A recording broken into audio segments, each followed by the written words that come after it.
মেয়েকে বৌমা করবেন, যে মেয়ের মধ্যে 6টা গুণ পাবেন। 1 নাম্বার, মেয়েটি মুসলমান কিনা খবর নেবেন। 2 নাম্বার হলো মেয়েটি মুমিনা, তিনি বিশ্বাসী মেয়ে কিনা খবর নেবেন। 3 নাম্বার হলো কনিতা, তিনি আনুগত্যশীলা মেয়ে কিনা খবর নেবেন। দূর থেকে খবর নিয়ে দেখবেন মেয়েটি ওর বাপ আর মাকে ভক্তি শ্রদ্ধা করে কিনা খবর নেবেন। দূর থেকে খবর সঠিক তথ্য যদি পেয়ে যান মেয়েটি ওর বাপ আর মাকে ভক্তি শ্রদ্ধা করে না, ও যত সুন্দরী মেয়ে হোক আর যত বড় মুফতি সাহেবের মেয়ে হোক, হাজি সাহেবের মেয়ে হোক, খবরদার ওই মেয়েকে জীবনে কোনোদিন বৌমা করবেন না। ও ওর নিজের বাম্মাকে ভক্তি শ্রদ্ধা করে না, তোমার বাম্মার পাতে সহজে 1 থালা ভাত দিতে চাইবে না। বেশিরভাগ মেয়ের সংসার নষ্ট হয়, বেশিরভাগ মেয়েদের সংসার নষ্ট হয় মেয়ের মায়ের কান ভাঙা নিতে, ঠিক না বেঠিক? যে মেয়ের মা যত বেশি চালাক, যে মেয়ের মা যত বেশি চালাক, ওই মেয়ের কপালে তত তাড়াতাড়ি তলাক। আর একটা কথা বলে যাচ্ছি, শুনে নিন, বাস্তব কথা বলে যাচ্ছে, আমারে ভুল বুঝবেন না কেউ। যে মেয়ে দেখবেন বিয়ের পরে যে মেয়ে ওর বাম্মার কথায় ওঠে বসে, ওই মেয়ের সংসারে জাহান্নাম ছাড়া আর কিছু হবে না। যে মেয়ে বিয়ের পরে স্বামীর কথার গুরুত্ব না দিয়ে ওর বাপ আর মায়ের কথায় ওঠে বসে, ও হলো জাহান্নামী নারী। ও যত বড় মুফতি সাহেবের মেয়ে হোক, হাই সাহেবের মেয়ে হোক আর পীর সাহেবের মেয়ে হোক, ও মেয়ে জাহান্নামী। শুনে রেখে দিন, আল্লাহর নবী একদিন সাহাবীদেরকে বলছেন, তোমাদের বাড়িতে কয় শ্রেণীর মেয়ে ছেলে আছে গো? সাহাবীরা বললেন, হে নবী, আমাদের বাড়িতে 4 শ্রেণীর মেয়ে ছেলে আছে। কয় শ্রেণী? 4 শ্রেণীর মেয়ে। কে কে? মা, বোন, মেয়ে, বউ। মা, বোন, মেয়ে, বউ, এই 4 শ্রেণীর মেয়ে ছেলে আছে। তো নবীজি বললেন, তোমরা কি করে বুঝবে এই 4 শ্রেণীর মেয়ে ছেলে জান্নাতে যাবে না জাহান্নামায় যাবে? সাহাবীরা বললেন, তা তো বলতে পারবো না। নবীজি বললেন, শোনো, যে মেয়েদের মধ্যে কমসে কম এই 6টা অভ্যাস থাকবে, ওই মেয়ে ছেলে যত নামাজ পড়ুক, যত রোজা রাখুক, যত হজ করুক, যত পীর সাহেবের মেয়ে হোক, হাজি সাহেবের মেয়ে হোক, মৌলানা সাহেব মুফতি সাহেবের মেয়ে হোক, ইমাম সাহেবের মেয়ে হোক, ডাক্তার মাস্টারের মেয়ে হোক, ও জাহান্নামী, জাহান্নামী, জাহান্নামী। 6টা গুণ কি কি? 6টা গুণ নয়, বদঅভ্যাস। 6টা বদঅভ্যাস যে মেয়ের মধ্যে থাকবে। 1 নাম্বার, নবীজি বললেন, ওই মেয়ে ছেলে হলো জাহান্নামী। নামাজ পড়ি রোজা রেখে যে ওই মেয়ে ছেলে জাহান্নামায় যাবে। যে মেয়ে ছেলে স্বামীর সঙ্গে মেজাজ দিয়ে যারা কথা বলে, অনেক মেয়ে ছেলে আছে দেখবেন, মা বোন আছে দেখবেন, পাড়ার লোকের সঙ্গে কথা বলে মিষ্টি ভাষায়, আর স্বামীর সঙ্গে কোনো কথা বলে মেজাজ দিয়ে কথা বলে, ও মেয়ে ছেলে হলো জাহান্নামী নারী, ও যতই শিক্ষিতা হোক। কি বুঝলেন? আমার মা বোন যারা ওয়াজ শুনছেন, আজকের থেকে সচেতন হয়ে যান। আপনার নামাজ, রোজা, হজ কিছুই কবুল হবে না মা, আমাকে ভুল বুঝবেন না। আমি এই ওয়াজটা কেন করছি? এই ওয়াজ যদি আমি না করি এই জায়গায়, কিয়ামতের মাঠে আল্লাহ আমার জবানটাকে টেনে ছিঁড়ে নেবে, টেনে ছিঁড়ে নেবে। কিয়ামতের মাঠে আল্লাহ ধরবে, এই মাধবপুরের লোকেরা তোরে দাওয়াত করে নিয়ে গেছিল, খালি ওখানে কি কেসা কাহিনী বলেছিলিস? হ্যাঁ, ওইটা বলার জন্য ওরা দাওয়াত করেছিল? যে কথাটা বললে ওদের সঠিক জীবনটা ঘুরবে, সেই কথা তুই তো বললি না। শুনে রেখে দিন, আজকের বাড়ি যাবেন, বাড়িতে গিয়ে যদি দেখেন আপনার মা, আপনার পেটে ধরা মা আপনার বাপের সঙ্গে মেজাজ দিয়ে কথা বলছে, মায়ের হাত দুটো ধরে, পা দুটো ধরে একটু ক্ষমা চেয়ে বলবেন, মা দয়া করে তুমি আব্বার সঙ্গে মেজাজ দিয়ে কথা বলে ইমানটা নষ্ট করো না মা। যদি বলতে পারেন, আপনি হবেন সত্যিকারের একজন সন্তান, সুসন্তান, নইলে কুসন্তান। কুসন্তান তুমি, তোমাকে সন্তান বলতে ঘৃণা লাগে, শিক্ষিত বলতে তোমাকে ঘৃণা লাগে। আজকের বাড়ি যাবেন, বাড়িতে গিয়ে যদি দেখেন আপনার বোন আপনার বোনায়ের সঙ্গে মেজাজ দিয়ে কথা বলে, আপনি যদি মানুষের চামড়া ভাই হয়ে থাকেন, মানুষের চামড়া যদি আপনার গায়ে থাকে, সঙ্গে সঙ্গে বোনকে হুমকি দেবেন, এই স্বামীর সঙ্গে কিভাবে কথা বলতে হয় জানিস না? এইটুকু যদি বলতে না পারে, কিসের ভাই আপনি? আপনাকে শিক্ষিত লোক বলে নাকি? ঘৃণা লাগে আপনাকে শিক্ষিত লোক বলতে। ডিগ্রির কোনো দাম নেই। আজ বাড়ি যাবেন, বাড়িতে গিয়ে যদি দেখেন আপনার মেয়ে আপনার জামাইয়ের সঙ্গে মেজাজ দিয়ে কথা বলছে, সত্যিকারের জন্মদাতা মানুষের চামড়া যদি বাপ হয়ে থাকেন, তাহলে মেয়েকে ধমক দিয়ে বলবেন, এই এই স্বামীর সঙ্গে কিভাবে কথা বলতে হয় জানিস না? এইটুকু যদি বলতে না পারেন, আপনার মতো বাপের নামাজ কবুল হবে না। রোজা, দাড়ি, তোর দাড়ি কিয়ামতের মানে তোর হজের, আর তোর মাথায় টুপি, তোর 12টা বাজিয়ে দেবে। চল ওই কবরে ঢোক, একবার কবরে ঢোক। বাবা রাগ করবেন না, কম দুঃখে বলিনি কথাগুলো। হয়তো শুনতে আপনাদের একটু খারাপ লাগছে, কম দুঃখে কথাগুলো বলিনি বাবা, বাস্তবটাই বলছি। চলো।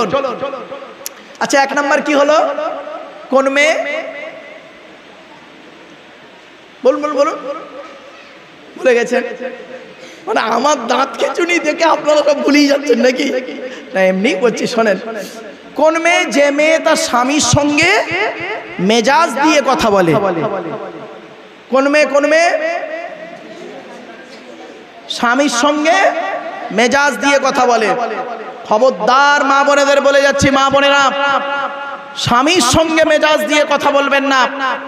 স্বামী যে কি বড় নিয়ামত, যেদিন আপনার চোখের বাইরে হয়ে যাবে আপনার স্বামী, সেই দিন বুঝবেন আপনি কি জিনিস হারিয়েছেন।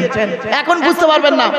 এজন্য আমি মা বোনদেরকে অনুরোধ করে বলে যাচ্ছি, মায়েরা, বোনেরা, আপনারা স্বামীর সঙ্গে কোনোদিন খারাপ আচরণ করবেন না। একজন হাজী সাহেব মানুষ হজ করে এসছেন, তা হজে যাওয়ার আগে ওনার কি মাথায় চেপেছে যে আব্দুল্লাহ মারুফ সাহেবকে নিয়ে একটু একটা জলসা দেবো। মানে হজের আগে একটা খাওয়ায় না, আপনাদের এলাকায় খাওয়াই তো? হাজী সাহেবরা হজ করতে গেলে মানে একবার খাওয়ায় লোকেদের। জানি না সারা জীবন পাপ করেছে, ওই একবার খাওয়ালে মনে হয় পাপটা মাপ হয়ে যাবে, জানি না কি টেন্ডেন্সি, আল্লাহ ভালো জানে। তো হজের আগে আমাকে ডেকেছে, দাওয়াত করেছে। তো আমি ওই 3 ঘন্টা মতো একটা লেকচার দিয়েছিলাম জাস্ট হজ সম্পর্কে। হজ শব্দটাকে নিয়ে আমি 3 ঘন্টার উপরে লেকচার দিই। কোরআনের আয়াত তুলে কোরআনে কি বলছে, হজটা কি শুধু যাওয়ার আসা আর ব্যবসা করা না, আর লোকে হাজি বলবে এটা নয়। হজটার একটা অনেক গুরুত্ব আছে। তো হজ থেকে ফিরে আসার পরে লোকটার কি মাথায় চেপেছে, আবার আমাকে উনি জলসা দেবেন। বলছে, আমি মারুফ সাহেব এসেই বলছে যে আমাকে ফোন করেছে যে মারুফ সাহেব আমি হজ থেকে ফিরেছি, আপনাকে আমার বাড়িতে আসতে হবে, একটা জলসা দেবো। তো আমি গিয়েছি। এবার হজের পরের যে পর্বটা, সেইটার উপরে আলোচনা করেছি। তো করার আগে উনি আমাকে টিফিন করাচ্ছিলেন ওনার বাড়ির ভিতরে। তো টিফিন করতে করতে আমি ওনাকে বলছি, হাজী সাহেব হজে তো গেলেন, সব কাজগুলো ঠিকঠাক করেছিলেন? বলছে, হ্যাঁ করেছি, কোনো অসুবিধা হয়নি। তা আমি বললাম, হজে গিয়ে শয়তানকে পাথর মারার একটা জায়গা ছিল না? বলছে, হ্যাঁ। বললাম, পাথরগুলো ঠিক মেরেছিলেন? বলছে, আর এই বুড়ো বয়সে তবু চেষ্টা করেছি, মেরে দিয়েছি কোনো রকম। তখন আমি হাজী সাহেবের কাছে মুখটা নিয়ে কানের কাছে গিয়ে আমি একটা কথা বলেছিলাম। হাজী সাহেবের মুখটা পুরো এইরকম হয়ে গেছে, দেখুন কি বলেছি শুনুন। আমি বললাম, হাজী সাহেব আপনি যে শয়তানটাকে পাথর মেরে এসছেন হজে গিয়ে মক্কায়, এই বাচ্চারা,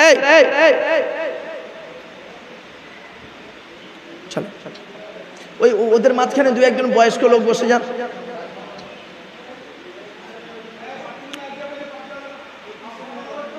না, ওদের মাঝখানে 2-1 জন করে বসে যান না। দরুদ শরীফ, আল্লাহুম্মা সাল্লি আলা।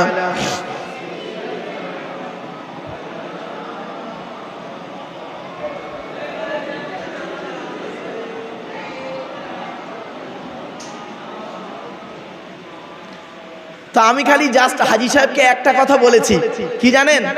হাজী সাহেব আপনি যে হজে গিয়ে পাথরগুলো মেরেছেন, ওটা তো আপনার শয়তান নয়, ওটা তো ইব্রাহিম নবীর শয়তান। ঘটনাটা কি শুনে নিন। ইব্রাহিম নবী তার পুত্র ইসমাইলকে নিয়ে কুরবানি করতে যাচ্ছিলেন। তো যাবার পথে শয়তান বাধা দিয়েছিল 3 জায়গায়, তাই তাকে কেন্দ্র করে 3 জায়গায় পাথর মারতে হয়, মানে খাম্বা মতো করা আছে। তা শয়তানটা হলো ইব্রাহিম নবীর শত্রু শয়তান। তা আপনি তো তাকে মেরে চলে এলেন, আর আপনার অন্তরের ভিতরে যে শয়তানটা বাসা বেঁধে আছে, ওই শয়তানটাকে একবার মারতে পেরেছেন? পুরো চুপ। পুরো একদম চুপ। কিন্তু বুঝতে পারেনি না কথাটা? বুঝতে পেরেছেন? চলুন, এই হজ শব্দটা যখন এলো, একটা কথা আপনাদের শুনিয়ে দিই, শুনলে চমকে যাবেন। পৃথিবীর একজন বিখ্যাত বড় আলেম, নাম হলো আব্দুল্লাহ ইবনে মুবারক। কি বললাম বাবা, একটু বলেন।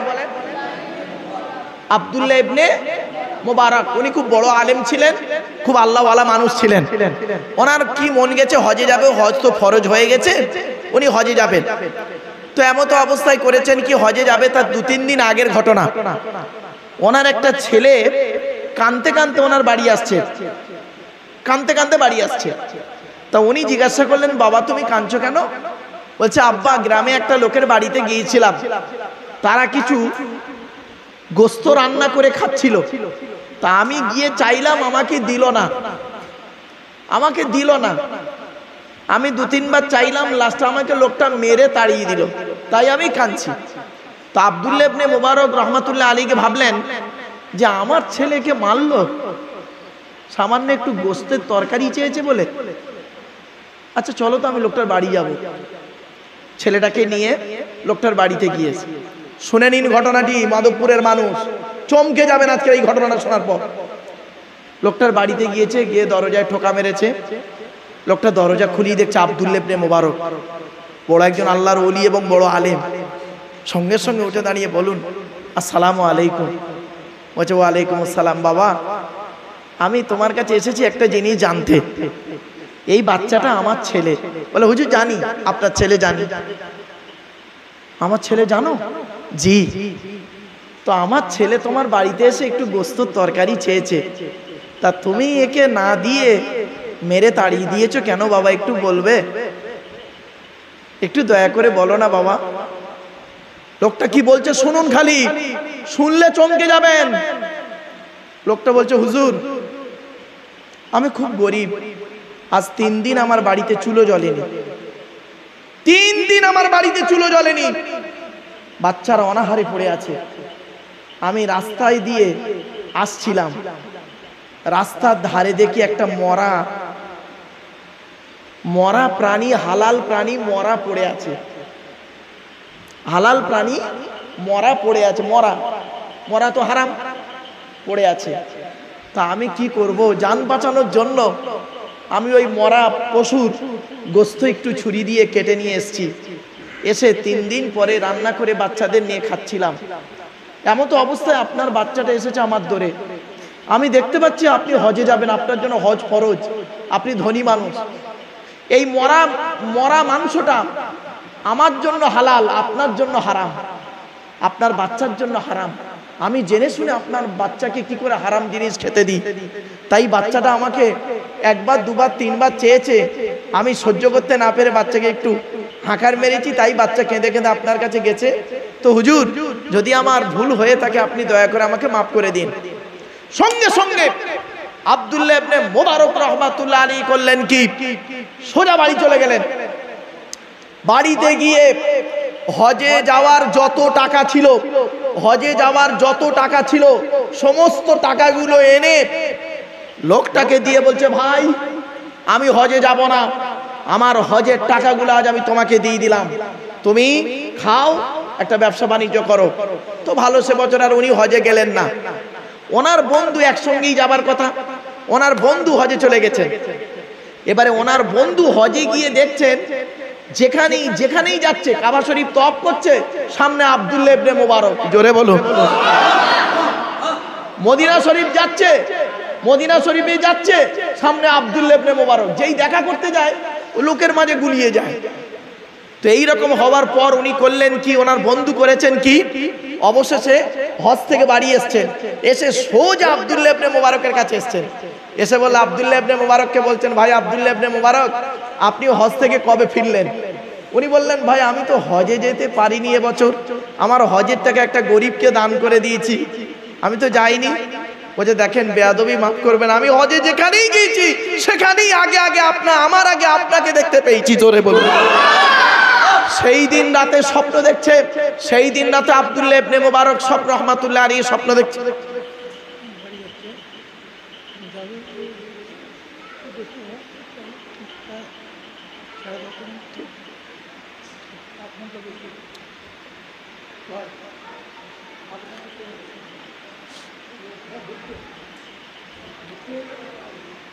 আমার বাপেরা, সেই দিন রাতে আব্দুল্লাহ ইবনে মুবারক রাহমাতুল্লাহ আলাইহি স্বপ্ন দেখছেন। শুনে নিন, একজন আল্লাহর ওলি আব্দুল্লাহ ইবনে মুবারক রাহমাতুল্লাহ আলাইহি স্বপ্ন দেখছেন। স্বপ্নের মাধ্যমে একজন বলছেন, এ আব্দুল্লাহ ইবনে মুবারক, তুমি হজে না গিয়ে হজের টাকাটাই গরিবকে দান করার কারণে আল্লাহ পাক তোমার ওসিলায় এবছরে সমস্ত হাজির হজকে আল্লাহ কবুল করে নিয়েছে।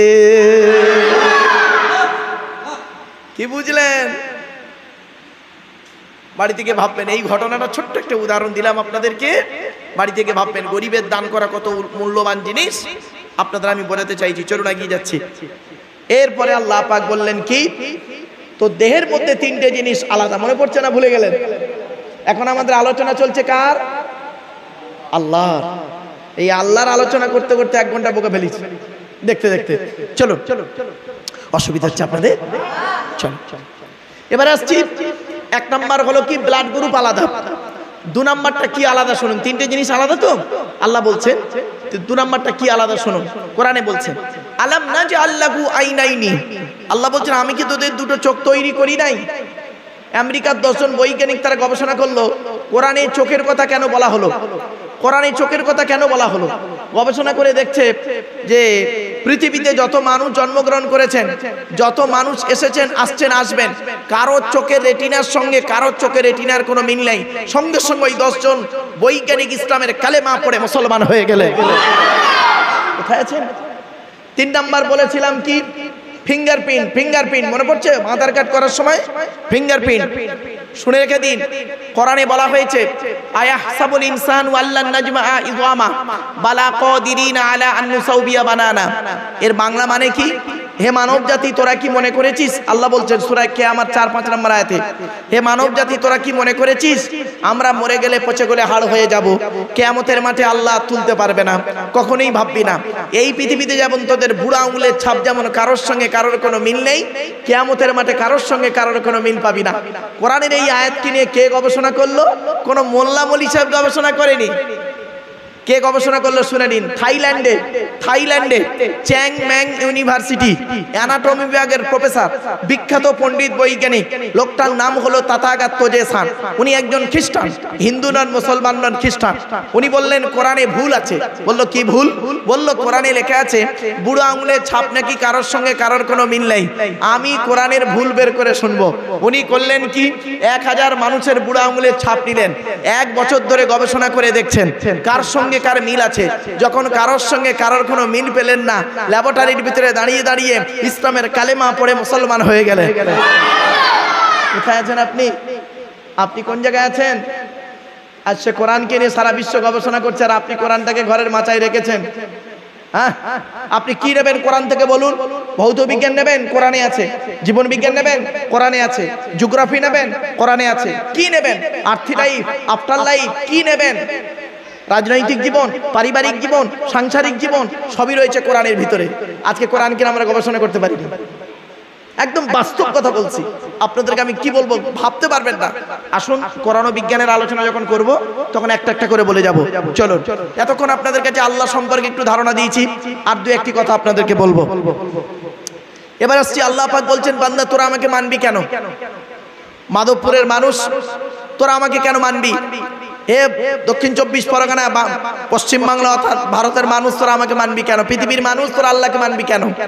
শুনে রেখে দিন, আল্লাহ পাক আপনার আমার পেছনে প্রতিদিন 18 লক্ষ টাকা খরচা করেন। কত? 18 লক্ষ টাকা খরচা করেন।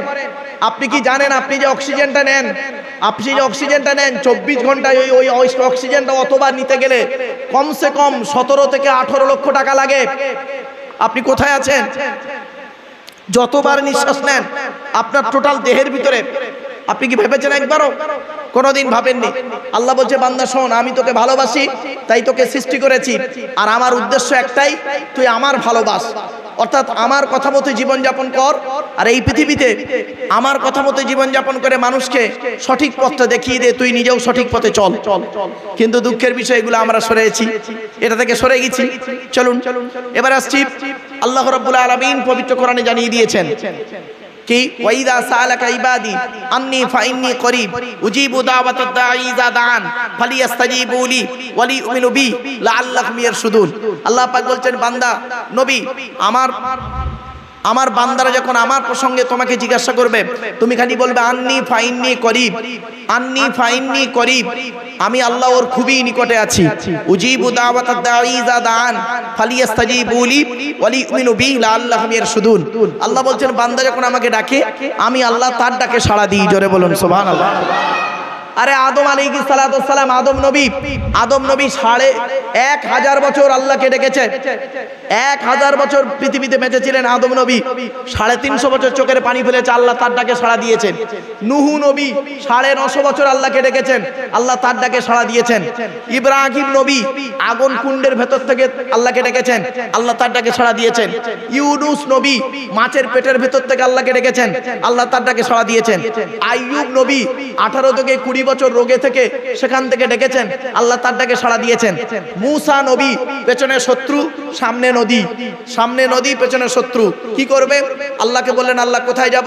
আল্লাহ বললেন তোমার হাতের লাঠিটা ফেলে দাও। যেই ফেলে দিল ১২টা রাস্তা হলো। কটা কটা কটা? এগুলো মনে রাখবেন। ১২টা রাস্তা হলো, ওই রাস্তা দিয়ে চলে গেল। শুনে রেখে দিন, মূসা নবীর ডাকে আল্লাহ পাক সাড়া দিয়েছেন। ঈসা নবীকে যখন মারা হয়, ঈসা নবীকে মারার পরিকল্পনা নিয়েছিল কে? বনি ইসরাঈলরা ঈসা নবীকে মারার পরিকল্পনা নিল। কিভাবে নিল? একটা ঘরের মধ্যে আটকে রেখেছিল। ঈসা নবীর কাছে তখন কতজন লোক ছিল জানেন? ১২ জন লোক ছিল। কত? এগুলো মনে রাখবেন। ১২ জন লোক ছিল ঈসা নবীর কাছে, ঘরের ভিতরে ১২ জন লোক ছিল ঈসা নবীর সঙ্গে। তো ঈসা নবীকে আল্লাহ পাক চৌথা আসমানে তুলে নিলেন। ওরা বলল আমরা ঈসাকে ক্রুশবিদ্ধ করেছি। আদৌ কিন্তু ঈসাকে ক্রুশবিদ্ধ করতে পারেনি, কোরআনের দলিল। চলুন, তো ঈসা নবীর ডাকে আল্লাহ সাড়া দিয়েছেন। জাকারিয়া নবী গাছের ভেতর থেকে আল্লাহকে ডেকেছেন, তার ডাকে সাড়া দিয়েছেন। ইয়াহইয়া নবী ডেকেছেন, তার ডাকে আল্লাহ সাড়া দিয়েছেন। মারিয়ামের ডাকে আল্লাহ সাড়া দিয়েছেন। আসিয়ার ডাকে আল্লাহ সাড়া দিয়েছেন।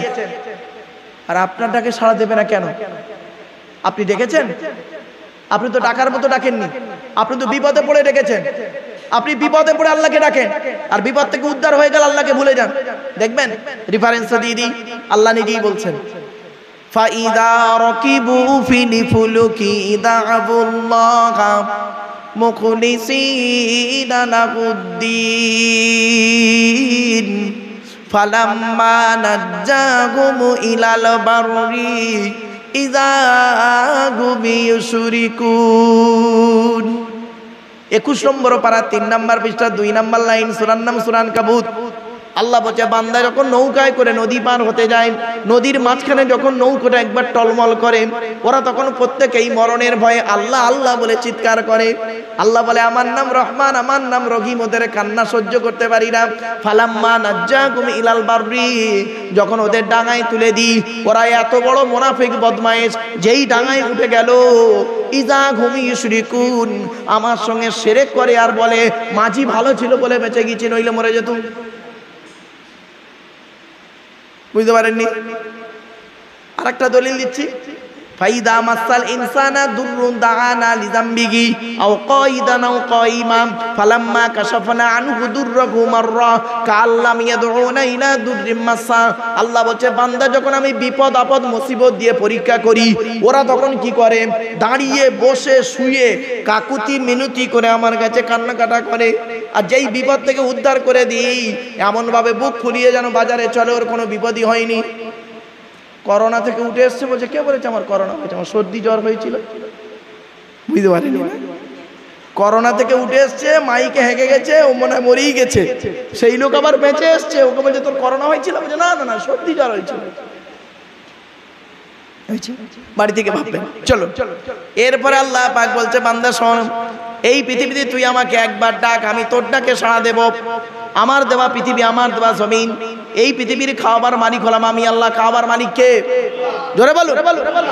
ওয়া মা মিন দাব্বাতিন ফিল আরদি ইল্লা আলাল্লাহি রিজকুহা ওয়া ইয়ালামু মুস্তাকাররাহা ওয়া মুস্তাওদাআহা কুল্লুন ফি কিতাবিম মুবিন। 12 নম্বর পারার 1 নম্বর পৃষ্ঠার 1 নম্বর লাইন, সূরার নাম সূরা হুদের 6 নম্বর আয়াত। আল্লাহ বলে পৃথিবীর জমিনে এমন কোনো প্রাণী নেই রে যার খাবারের দায়িত্ব আমি আল্লাহ নিইনি। বান্দা মনে করিস সকালবেলা প্রাণীগুলো খালি পেট নিয়ে বের হয়ে যায়, সন্ধ্যা যখন ঘনিয়ে আসে আমি আল্লাহ তাদের ভরা পেট নিয়ে আবারও বাসায় ফিরাইয়া দিই। আমার বাপেরা, রেজেকের মালিক আল্লাহ। আপনি কি ভেবেছেন আপনি আমি যে খাবারটা খাই 22 ফিট লম্বা নাড়ির ভিতর দিয়ে মাল পচিয়ে পচিয়ে পচিয়ে পচিয়ে শর্করাটা চলে যায়, ভিটামিন জাতীয় খাবারটা শিরা উপশিরায় চলে গেল, আর রেচন পদার্থটা বের হয়ে গেল সামনে দিয়ে পেছন দিয়ে, ঠিক না বেটি? আপনি কি ভেবেছেন আপনি 22 ফিট লম্বা নাড়ির ভিতর থেকে বের করেছেন একটা খাবারকে, গাল দিয়ে ঢুকিয়েছেন আর নিচে পেছন দিয়ে বের করেছেন 22 ফিট লম্বা নাড়ির ভিতর দিয়ে। আর একটা পিঁপড়ে তার কত ফিট লম্বা নাড়ি আছে খেয়ে দেখে ভেবে দেখেছেন? আল্লাহ বলে আমার সৃষ্টি দেখবি, এই পৃথিবীতে এমন প্রাণী আছে গাল দিয়ে খায়, গাল দিয়েই বের করে দেয়, ঠিক না বেটি? আল্লাহ বলছে বান্দা এমনও প্রাণী তৈরি করেছি, আকাশে ওড়ে একটা পাখি, আকাশে উঠতে উঠতে ডিম পাড়ে, ওই ডিমটা মাটিতে পড়ার আগে আবার ওই ডিম ফুটে বাচ্চা হয়, আবার বাচ্চাটা উঠতে শুরু করে, জোরে বলবে। আল্লাহ বলছে বান্দা কি দেখবি, একই দুটোই সমুদ্র, দুই সমুদ্রের মাঝখানে মারাজাল বাহরাইনি ইয়ালতাকিয়ানি বাইনাহুমা বারযাখুল লা ইয়াবগিয়ান ফাবিআইয়ি আলাই রাব্বিকুমা তুকাজ্জিবান। মনে রাখবেন এই দুই সমুদ্রের মাঝখানে কোনো অন্তরায় নেই। ভাবতে পেরেছেন? একদিকের পানি মিষ্টি, একদিকের পানি লবণাক্ত। ভাবতে পেরেছেন? দুটো পানি কোনোদিন মেশে না। কি আশ্চর্য! সারা পৃথিবীর মানুষ অবাক। আল্লাহ বলছে বান্দা একবার লক্ষ্য করে দেখ, তো দেহের মধ্যে লক্ষ্য করে দেখ, তো ঘ্রাণ শক্তি, চোখ, কান, নাক, হাত, পা, মুখ, প্রত্যেকটা জিনিস পৃথিবীর শ্রেষ্ঠ মেশিন তৈরি করেছি তোর হার্ট। এই হার্টটার ভিতরে কতটা কি যে পার্টস রেখেছে আল্লাহ এই দেহের মধ্যে, ভাবতে পারবেন না। আজও পর্যন্ত পৃথিবীর বৈজ্ঞানিকরা গবেষণা করে বুঝতে পারেনি যে হার্টটা কি, কি ওটা খুঁজে বের করতে পারেন। ব্রেন, আপনি কি জানেন মানুষের দেহের মধ্যে শিরা উপশিরাকে যদি পরস্পর লাইন দেওয়া হয়, পরস্পর লাইন দিয়ে যদি জোড়া হয়, পৃথিবীর এক প্রান্ত থেকে অপর প্রান্তে পৌঁছে যাবে। কোথায় আছেন আপনি? কোনোদিন ভাবিনি এসব কথা, কোনোদিন ভাবিনি। কিন্তু আমরা সৃষ্টিকর্তার পৃথিবীতে আছি, সেই তার দেওয়া পৃথিবীতে বাস করি, তার দেওয়া সূর্যের কিরণ গায়ে লাগাই, তার দেওয়া চাঁদের প্রতিফলিত রশ্মি হাতে ব্যবহার করি, তার দেওয়া আকাশের পানি পান করি, জমিনের তলা থেকে পানি তুলে পান করি। একবার তার গুণগান গাই না, মানুষের গুণগান গাইতে গাইতেই সময় চলে যায়, ঠিক না বেটি? এজন্য আমি বলি বাবা, মানুষের গুণগান না গেয়ে আল্লাহর গুণগান গাওটা গাও। আল্লাহর গুণগান গাও, মানুষের গুণগান গাইতেন না, গাও কম, আল্লাহর গুণগান বেশি করে গাও। আমরা তো আল্লাহর গুণগান গাইনি, আমরা একটুকুই খালি বলি আলহামদুলিল্লাহ, ওইটুকুই শেষ। আলহামদুলিল্লাহ মানে সমস্ত প্রশংসা আল্লাহর, ওইটুকুই বলা শেষ না। গোটা কোরআনের মধ্যে কি আছে একটু ধৈর্যের পরিচয় দিন। এরপরে আসছি আল্লাহর পরিচয়, এখন আলোচনা চলছে, আল্লাহর আলোচনা চলছে এখনো। এরপরে আল্লাহ বলছে আল্লাহ পৃথিবীতে আমার একটা ঘর আছে, ঘরটার নাম মসজিদ, ঘরটার নাম মসজিদ। তোদের আসার জন্য একটা জায়গা করে দিয়েছে, আমার ঘরে এসে তোরা কথাগুলো বল। ছোট্ট একটা উদাহরণ দিচ্ছি, আপনাদের কোট কোথায়? বারুইপুর? আরে ভাই বলুন না, আপনাদের বারুইপুর, আমাদের ডায়মন্ড, যাই হোক। তো আপনারা কোর্টে, বারুইপুর কোর্টে গিয়ে আপনাদের কোর্টের কথাগুলো বলেন। কোর্টে বিচার করে, কোর্টের বিচার কিরকম হয় দেখবেন। বিচারক বসে থাকে চেয়ারে, বিচারক চেয়ারে বসে থাকে, আসামিটা কাঠগড়ায় থাকে, নিচেই দুটো উকিল মারামারি করে, তাই তো? একজনকে ফাঁসাতে চায়, একজনকে বাঁচাতে চায়, এই হলো কোর্টের বিচার। আল্লাহ বলে বান্দা শোন, এই পৃথিবীতে আমার একটা কোর্ট আছে, তোদের কোর্টে বিচার করতে গেলে কি হয়, এদিকের পানি ওদিক, এদিকের টাকা ওদিক, টাকার মাধ্যমে অনেক রকম বিচার হয়ে যায়, ইচ্ছা মতো যার যত ক্ষমতা পাওয়ার আছে বিচার উল্টো পাল্টা হয়ে যায়। আর পৃথিবীতে আমি একটা কোর্ট তৈরি করেছি, আমার কোর্টটার নাম হলো মসজিদ। আর তোদের কোর্টটা আইনের বই আছে, আমার কোর্টও আইনের বই আছে, আমার কোর্টটার নাম হলো মসজিদ, আমার কোর্টের হাকিমটার নাম হলো ইমাম, আমার কোর্টের উকিলগুলো হলো মুসল্লি, আর আমার কোর্টে আইনের বইটার নাম হলো কোরআনুল কারীম। জোরে বলুন। আল্লাহর বিচার হলো চুলচেরা বিচার। দেখবেন ছোট্ট একটা উদাহরণ দিচ্ছি, ভারতীয় সংবিধানের বিচার কি? যদি কোনো মানুষ চুরি করে, শুনে নিন, যদি কোনো মানুষ চুরি করে তাকে কয়েকদিন লকআপে রেখে তার কাছ থেকে কিছু জরিমানা নিয়ে ছেড়ে দেওয়া হয়। কিন্তু কোরআনের আইন শুনবেন, কোরআনের আইনটা শুনুন, রাগ করবেন না কেউ। কোরআনের আইনটা অ্যাকর্ডিং টু ইসলামিক ল, আমি দুটো ল নিয়েও তো পড়াশোনা করেছি, according to Islamic law, according to Indian law. তো কোরআন হলো according to Islamic law, not only according to Indian law. তো যাই হোক, তো কোরআনের লটা কি শুনুন। কোরআনে বলা হয়েছে 6 নম্বর পারা 13 নম্বর পৃষ্ঠা 2 নম্বর লাইন, সূরার নাম সূরা মাইদা, আস-সারিকু ওয়াস-সারিকাতু ফাকতাউ আইদিয়াহুমা জাযাম বিমা কাসাবা নাকালাম মিনাল্লাহ। এর বাংলা মানেটা কি শুনবেন? চোর পুরুষ হোক আর নারী হোক, চোর পুরুষ হোক আর নারী হোক, নো কনসিডার, নো কনসেশন, কোনো দয়া মায়া চলবে না। বিপরীত দিক থেকে হাত আর পাটা কেটে দাও। সে বাপ হোক আর ছেলে হোক আর বেটা হোক আর মন্ত্রী হোক আর যাই হোক। আমরা এমন মানুষ না, 100 টাকার চোরকে গাছে বেঁধে মারি, 100 টাকার চোরকে গাছে বেঁধে মারি, আর 1000 কোটি টাকার চোরকে স্টেজে তুলে ফুলের তোড়া দিয়ে তাকে সংবর্ধনা জানাই। ঠিক না বে ঠিক? বাস্তব কথা বলে গেলাম আজকে। শুধু তাই নয়, বাস্তবটাই আজকে বলে যাচ্ছি আপনাদের কাছে। আরো দেখুন, কোরআনে বলা হয়েছে চোরের কোনো কনসিডার চলবে না। আরেকটা বলছি শুনুন, ধর্ষণ করলে তার শাস্তি কি? শুধু তাই নয়, কোরআনে আরো বলা হয়েছে মদ পান করলে তার শাস্তি কি, সব বলা হয়েছে। আপনারা কি জানেন কোরআনে 250 রকমের হারাম আছে। কত কত কত কটা আপনি হারাম জানেন? ওই মদ খাওয়া, সুদ খাওয়া, ঘুষ খাওয়া, বিয়ের পণ নেওয়া, নারী নির্যাতন করা, জমির আলচুরি করা, হুক মেরে কারণ আর কি হয়ে গেছে। 250 রকমের হারাম আছে কোরআনে, আর 250 রকমের হালাল আছে। কোথায় আছেন আপনি? আপনার কোরআন কিনে সারা বিশ্ব গবেষণা করছে। কোরআনে 1000 আয়াত হলো বিজ্ঞান ভিত্তিক, 1000টা আয়াত হলো বিজ্ঞান ভিত্তিক। আপনি কোথায় আছেন একটাও তো জানেন না। আপনার কনসেপ্ট হলো কি, আমার ছেলেকে জেনারেল শিক্ষিত করলেই মনে হয় খুব ভালো হয়, কিন্তু না, আমরাও তো দুদিকেই পড়াশোনা করেছি, ধর্মীয় শিক্ষা শিখেছি, জেনারেল শিক্ষাও করেছি, আমরাও করতে পারিনি। এজন্য আপনাদেরকে আমি অনুরোধ করছি, ছেলে মেয়েদেরকে জেনারেল শিক্ষার সাথে সাথে ধর্মীয় শিক্ষাটা দিয়ে দিন। আপনারা কি জানেন এই ভারতবর্ষে একজন এমপি ছিল, এখন আর নেই, হেরে গেছে। সেই এমপিটা দিল্লির পার্লামেন্টে গিয়ে বলেছিল যে পশ্চিম বাংলায় মাদ্রাসাগুলোতে সন্ত্রাস তৈরি হয়। আপনারা কি জানেন? সেই এমপির বিরুদ্ধে সর্বপ্রথম আমি তাকে চ্যালেঞ্জ করেছিলাম। আমি ওয়ার্ল্ড হিউম্যান রাইটস কাউন্সিল, আমি একজন ন্যাশনাল প্রেসিডেন্ট দিল্লিতে, তো আমি ওয়ার্ল্ড হিউম্যান রাইটস কাউন্সিলের, তো আমি সেখান থেকে আমি চ্যালেঞ্জ করেছিলাম, আমি আপনাকে দেখিয়ে দেব এই ভারতবর্ষ তথা পশ্চিম বাংলায় তথা ভারতবর্ষের একটা মৌলানা সাহেবের বাপকে আপনি বৃদ্ধাশ্রমে পাবেন না, চ্যালেঞ্জ। কিন্তু অপরদিকে মাস্টার, ডাক্তার, ইঞ্জিনিয়ার, প্রফেসর, তাদের বাপগুলো মাগুলো বৃদ্ধাশ্রমে পড়ে আছে। ঠিক না ঠিক? তা কি শিক্ষা দিল? What is the definition of education? What is the definition of education? Education কাকে বলে? EDUCATION, E থেকে ইগারডি, D থেকে ডেভেলপমেন্ট, U থেকে ইউনিভার্সাল, C থেকে ক্যাপাবিলিটি, A থেকে অ্যাক্টিভ, T থেকে টলারেন্স, I থেকে ইন্টেলিজেন্ট, O থেকে ওবিডিয়েন্স, N থেকে ন্যাচারাল। এত গুণে গুণান্বিত বস্তুকে বলা হয় এডুকেশন বা শিক্ষা। যাকে তাকে শিক্ষা বলে না। শিক্ষাটা নেবে কে? স্টুডেন্ট। Who is student? মাধবপুরের স্টুডেন্ট না, ভালো করে শুনে নাও, রাগ করো না আমার উপরে। ওই স্টুডেন্ট, কে স্টুডেন্ট? ওই 10টায় গেল, 4টেই এলো। আমতলা, জামতলা, বুড়ির বেলতলা, বাসতলা, ইকোপার, নিকোপার, চিড়িয়াখানা, ভিক্টোরিয়া, জাদুঘর, তারামণ্ডল, নদীর পার্কে বসে একটু প্রেম নিবেদন করলো। সারা বছর পড়লো না, পরীক্ষার খাতায় টুকরি আর চুরি করলো। ওরা স্টুডেন্ট বলে? ওকে স্টুডেন্ট বলতেই ঘৃণা করে। রাগ করবেন না, স্টুডেন্ট হতে গেলে কতগুলো গুণ থাকতে হয়। STUDENT, এক একটা লেটার এক একটা গুণাগুণ আছে, তবেই তাকে স্টুডেন্ট বলে। S থেকে স্টাডি, T থেকে ট্রুথফুল, U থেকে ইউনিটি আনকমন, D থেকে ডেবোর্নিয়াস, E থেকে এফিসিয়েন্ট, N থেকে নোবেল, T থেকে টিপটপ।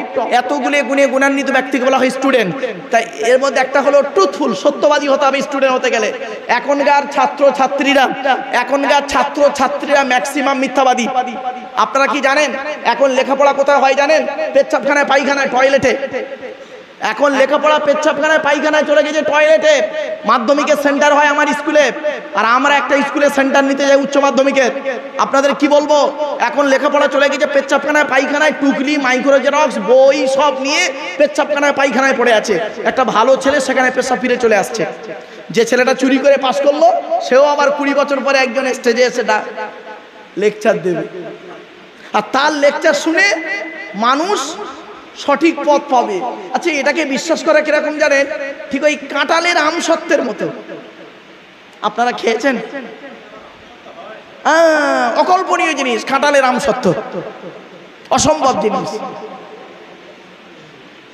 ঠিক ধরেছে, বললে হবে? চলেন এবার আসছি, শিক্ষাটা দেবে কে? শিক্ষাটা দেবে কে? যিনি দেবেন তাকে বলা হয় teacher. Who's teacher? TEACHER। T থেকে ট্রেনার, প্রশিক্ষণ প্রাপ্ত হতে হবে তবেই তুমি টিচার। ই থেকে ইগারডি, এ থেকে এবিলিটি, এবার most important letter C. C থেকে ক্যারেক্টার, চরিত্র ঠিক থাকতে হবে তবেই তুমি টিচার। আজ থেকে 30 বছর আগে টিচার ছাত্রের সম্পর্ক কি ছিল? আপনারাই বলুন তো দেখি, বয়স্ক মানুষরা বলুন। আজ থেকে 30 বছর আগে আমরা আমাদের স্যারেদের কি করতাম? সাইকেল থেকে নেমে যেতাম, ঠিক না বেঠিক? আমরা আমাদের স্যারেদের দেখলে সাইকেল থেকে নেমে যেতাম। আর এখন কি হয়েছে শুনবেন? বেশ কিছু জায়গায়, সব জায়গায় নয়, বেশ কিছু জায়গায় টিচার ছাত্রের সম্পর্ক বন্ধু বন্ধু, বিড়ি চেয়ে খায়, খৈনি মলে দেয়। টিচার ছাত্রের সম্পর্ক আজ থেকে 30 থেকে 35 বছর আগে টিচার আর ছাত্রীর সম্পর্ক কেমন ছিল? পিতার কন্যার ন্যায়। মেয়েটি শিক্ষককে বাপের মতো ভক্তি করত, শ্রদ্ধা করত, আর শিক্ষক ছাত্রীটিকে নিজের কন্যা বলে মনে করত। এখন কি হয়েছে শুনবেন? সব জায়গায় নয়, বেশ কিছু জায়গায় টিচার ছাত্রীর সম্পর্ক স্বামী স্ত্রী। প্রাইভেট পড়াতে দিয়েছে, ইংরেজি করাতে দিয়েছে, ম্যাথ করাতে দিয়েছে, মৌলী সাহেবের কাছে আরবি পড়াতে দিয়েছে, আরাম করে বেয়াদবটা বিয়েটাও পড়িয়ে নিয়ে বসে আছে। এই জন্যই নবী বলেছিলেন, 2 ঠোঁটের মাঝখানে 2 রানের বীজখানে। বাড়ি থেকে ভাববেন। বক্তব্য শুরুতেই কথা আমি কেন বলেছিলাম একটু মাথায় রাখুন, এজন্য আসছি। এবার এইচ থেকে অনেস্টি, ই থেকে আর্লি, আর থেকে regularity. Teacher, trainer, equality, ability, character, honesty, early, regularity, এতগুলো গুণ যার মধ্যে আছে, he is a really teacher. তিনি হলেন সত্যিকারের একজন টিচার। আচ্ছা, আমি এই ওয়াজটা এখানে করছি কেন? নবী দিবসের জলসায় এসে, এ তো হাই স্কুল কলেজের আলোচনা, এটা এখানে করছি কেন? নিশ্চয়ই নবী দিবসের সঙ্গে একটা সম্পর্ক আছে। কি সম্পর্ক? শুনে নিন। আমার বলার উদ্দেশ্যটা কি? এত গুণে গুণান্বিত ব্যক্তিকে বলা হয় teacher, he is a really teacher. আমার বলার উদ্দেশ্য হলো কি, আল্লাহর নবী বলেছেন, আমি বলিনি, ইন্নামা বুইস্তু মুআল্লিমান। ওরে দুনিয়ার মানুষ, মুহাম্মদ সাল্লাল্লাহু আলাইহি ওয়াসাল্লামকে আল্লাহ পাক বিশ্বের মানুষের টিচার করে পাঠিয়েছে। আমি আব্দুল্লাহ গিল মারুফ একজন টিচার, আর মোহাম্মদ সাল্লাল্লাহু আলাইহি ওয়াসাল্লাম একজন টিচার, বিটুইন ফার ডিফারেন্স। আমি এই মাধবপুর হাই স্কুলে নবী দিবস করতে এসেছিলাম 2 বছর আগে মনে হয়, সম্ভবত। এসে স্টুডেন্টদেরকে আমি বেশ কিছু কথা এখানে বলছিলাম। এই মাধবপুর হাই স্কুলে উচ্চ মাধ্যমিক জাতীয় বিদ্যালয় আছে না একটা, শিক্ষালয়, ওখানে এসেছিলাম বাবা। যাই হোক, তো এবার আপনাদের বলি, ছোট্ট একটা উদাহরণ দিলেই বুঝতে পারবেন, শুনলে চমকে যাবেন। শুনে নিন। আচ্ছা, এই ভারতবর্ষে এমন কোন শিক্ষক বা প্রফেসরকে দেখেছেন যিনি 60 বছর বয়স পর্যন্ত চাকরি করেছেন শিক্ষা প্রতিষ্ঠানে? চাকরি করার পরে উনি যেদিন অবসরে নিচ্ছেন, সেই দিন ওনাকে যদি কেউ জিজ্ঞাসা করেন যে, স্যার আপনি এতদিন 60 বছর বয়স পর্যন্ত এই প্রতিষ্ঠানে চাকরি করেছেন, তো আপনার যত ছাত্রছাত্রী পড়েছে আপনার কাছে, তো আপনি বলতে পারবেন তারা প্রত্যেকটাই 100% পারফেক্ট? বলুন বলুন, বলতে পারবেন? উনি বলতে পারবেন, টিচারটা বলতে পারবেন যে আমি যত ছেলে মেয়ে পড়িয়েছি সব ছেলে মেয়ে ভদ্র, নম্র, ভালো? পারবেন কি? পারবেন না। তবে এতটুকু উনি বলবেন যে আমার জ্ঞানমতে যত ছাত্রছাত্রী পড়িয়েছি 99% ভালো হবে, 2-1টা চোর ডাকাত গুন্ডা বদমাইশ হলে হতে পারে। 100% বলার ক্ষমতা ওনার নেই, তাই তো? আরে ভাই বলুন, একটু কথা বলুন না। কিন্তু আপনারা কি জানেন, এই পৃথিবীতে একজন টিচারের জন্ম হয়েছিল, এই পৃথিবীতে একজন প্রফেসরের জন্ম হয়েছিল, এই পৃথিবীতে একজন মেসেঞ্জারের জন্ম হয়েছিল, এই পৃথিবীতে একজন মাস্টারের জন্ম হয়েছিল, এই পৃথিবীতে একজন গাইডারের জন্ম হয়েছিল, যার জন্ম হলো 570 খ্রিস্টাব্দে 29 আগস্ট সোমবার। 570 খ্রিস্টাব্দে 29 আগস্ট সোমবার। আর এন্তেকাল বা মৃত্যু হলো 634 খ্রিস্টাব্দে 18ই জুন সোমবার। 634 খ্রিস্টাব্দে 18ই জুন সোমবার। ঠিক আছে? এই 63 থেকে 64 বছর তিনি পৃথিবীতে ছিলেন। থাকা অবস্থাতে যত দিনই জীবনে একটা মিথ্যা কথা বলেননি, 1 নাম্বার। নাম্বার 2, তিনি যত ছাত্রছাত্রী তৈরি করেছেন প্রত্যেক ছাত্রের নাম হলো সাহাবী। কি বললাম? সাহাবী। আর ছাত্রীদের নাম দিলেন সাহাবিয়া, স্ত্রীলিঙ্গ সাহাবিয়া। তাকে যদি জিজ্ঞাসা করা হয়েছিল, স্যার হে মুহাম্মদ সাল্লাল্লাহু আলাইহি ওয়াসাল্লাম, আপনি বলুন পৃথিবীতে যত ছাত্রছাত্রী পড়িয়েছেন সাহাবী সাহাবিয়াদেরকে রেখে যাচ্ছেন, তো প্রত্যেকটা চরিত্র কেমন? উনি নিজেই উত্তর দিচ্ছেন, ওনার ছাত্রছাত্রী সম্পর্কে উনি নিজেই সার্টিফিকেট দিচ্ছেন। আসহাবিকান নুজুম বিআইহিম ইক্তিদাইতুম ইহতিদাইতুম। হে পৃথিবীর মানুষ শোনো, আমার যত সাহাবী সাহাবিয়া রয়েছে আর সাহাবী সাহাবিয়া চলে গেছে, মনে রাখবে প্রত্যেকটা হলো নক্ষত্রের ন্যায়। তোমরা যাকে অনুসরণ করে চলবে তার মাধ্যমে কিয়ামতের মাঠে জান্নাত পেয়ে যাবে। আবু বকরের নীতিকে অনুসরণ করুন, জান্নাত পাবেন। উমারের নীতিকে অনুসরণ করুন, জান্নাত পাবেন। উসমানের নীতিকে অনুসরণ করুন, জান্নাত পাবেন।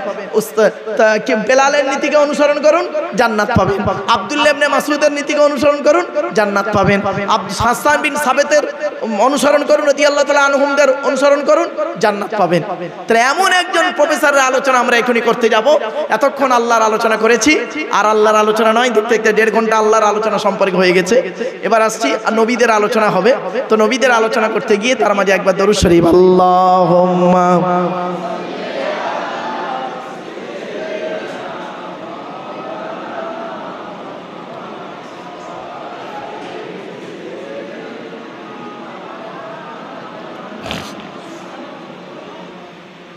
আমার বাপেরা, এবারে আসছি নবীদের আলোচনা। আল্লাহর পরিচয় কটা বলেছিলাম মনে আছে? 4টে, তাই তো? নবীদের পরিচয় কটা বলেছিলাম? 3টে। আল্লাহর পরিচয় 4টে, নবীদের পরিচয় 3টে। কি কি শুনে নিন। 1 নাম্বার, যিনি নবী হবেন তার চরিত্র উত্তম হতে হবে। 2 নাম্বার, যিনি নবী হবেন তার উপর আল্লাহর তরফ থেকে ওহী নাযিল হতে হবে। 3 নাম্বার, যিনি নবী হবেন তার দ্বারা অলৌকিক ঘটনা ঘটতে হবে, একটা হোক বা 50টা হোক। পৃথিবীতে যত নবী এসেছেন প্রত্যেক নবীর মাধ্যমে আল্লাহ পাক 1 থেকে 50টার ভিতরে মুজিজা দিয়েছেন। আমার নবী বিশ্বনবী মুহাম্মদ সাল্লাল্লাহু আলাইহি সাল্লামের মাধ্যমে আল্লাহ পাক পৃথিবীতে 1000-এরও বেশি মুজিজা দিয়েছেন। কটা জানেন? কটা মুজিজা জানেন নবীজি? খুব মেরে কেটে গোটা 50টা বলতে পারবেন, তাও 50টা হবে কিনা সন্দেহ। চলেন আজ আমি 2-1টা বলি আপনাদেরকে। আগে আমাদের নবীর পরিচয়টা জেনে নিতে হবে। আমাদের নবীর নাম কি? মুহাম্মদ সাল্লাল্লাহু আলাইহি সাল্লাম, তাই তো নাকি? আচ্ছা, নবী মুহাম্মদ সাল্লাল্লাহু আলাইহি সাল্লাম কোন বংশে জন্মগ্রহণ করেছেন? কুরাইশ বংশে। কার নাম কুরাইশ? শুনে নিন, তবে সুবহানাল্লাহটা জোরে বলতে হবে, পারবেন তো?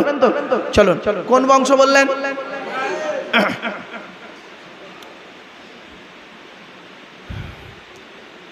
মুহাম্মাদের বাপের নাম আব্দুল্লাহ, আব্দুল্লাহর বাপের নাম আব্দুল মুত্তালিব, আব্দুল মুত্তালিবের বাপের নাম আব্দে মান্নাফ, আব্দে মান্নাফের বাপের নাম হাশেম, হাশেমের বাপের নাম কুসাই, কুসাইয়ের বাপের নাম কিলাব, কিলাবের বাপের নাম মুররা, মুরার বাপের নাম লুবাই, লুবাইয়ের বাপের নাম কাব, কাবের বাপের নাম গালিব, গালিবের বাপের নাম ফিগির, ফিগির থেকে কুরাইশ বংশ এসেছে। নবীর বাপের নাম আব্দুল্লাহ, মায়ের নাম আমিনা, দাদার নাম আব্দুল মুত্তালিব, দাদির নামটা কি? নেতিলা বিনতে খব্বাব ব্র্যাকেটে ফতেমা, কেউ বলেছেন সামিরা। নবীর নানার নাম হলো আব্দুল ওয়াহাব জুহুরি, নবীর নানির নাম হলো বারিরা বা বাররা, নবীর দুধবার নাম হলো হালিমা, নবীর দুধ বাপের নাম হলো হারেস, নবীর দুধ ভাইয়ের নাম আব্দুল্লাহ, নবীর বাপের নাম আব্দুল্লাহ, নবীর দুধ ভাইয়ের নাম আব্দুল্লাহ। দুটো যেন এক করে ফেলবেন না। নবীর জন্ম 570 খ্রিস্টাব্দে। ইংরেজি কি মাস ছিল? 29 আগস্ট। আরবি মাস ছিল রবিউল আউয়াল মাস 12 তারিখ, মতান্তরে 9 তারিখ, কেউ বলেছেন 8 তারিখে। সোমবার শোভেসা থেকে সময় আরবের মক্কা নগরে কুরাইশ বংশে নবীর জন্ম। নবীর বাপেরা হলো 10 ভাই, নবীর মায়েরা হলো 19 বোন। নবীর 9টা চাচা, কটা? নবীর 9টা চাচা, 18টা খালা, 6টা ফুপু, 7টা ছেলে মেয়ে। চলেন, নবীর কটা চাচা বললাম বাবা? 9টা চাচা। 9টা চাচার নাম কি একটু শুনে নিন। বড় চাচার নাম হারেস, কি বললাম? হারেস, জুবায়ের, মুকাইয়িম, ফাইদাক, জাইদাক, আবুল আহাব, হামজা, আব্বাস, আবু তালেব।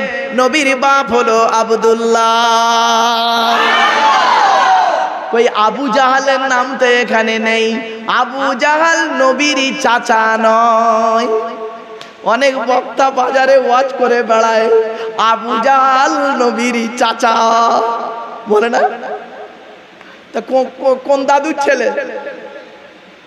এই তো নবীর 9টা চাচার নাম বলে দিলাম, হারেস, জুবায়ের, মুকাইয়িম, ফাইদাক, জাইদাক, আবুল আহাব, হামজা, আব্বাস, আবু তালেব, নবীর বাবা আব্দুল্লাহ। এই তো 10টা।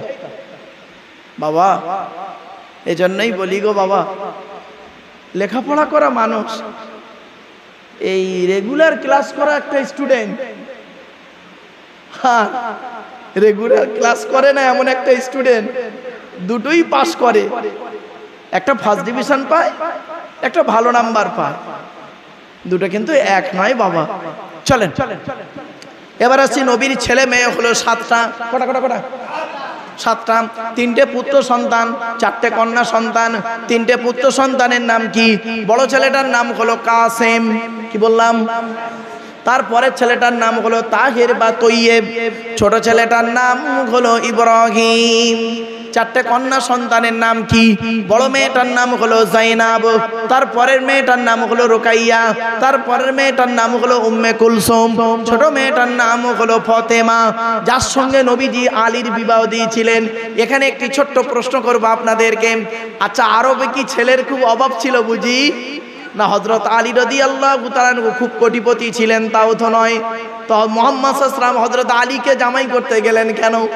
নবীজি বলেছেন খাবার আগে হাত ধোবে, খাবার আগে দস্তরখানা বিছাবে, খাবার আগে লবণ বা পানি গালে দেবে, 3 আঙুলে খাবার তুলবে আর 5 আঙুলে গালে দেবে, ভালো করে চিবিয়ে হজম করে বের করবে।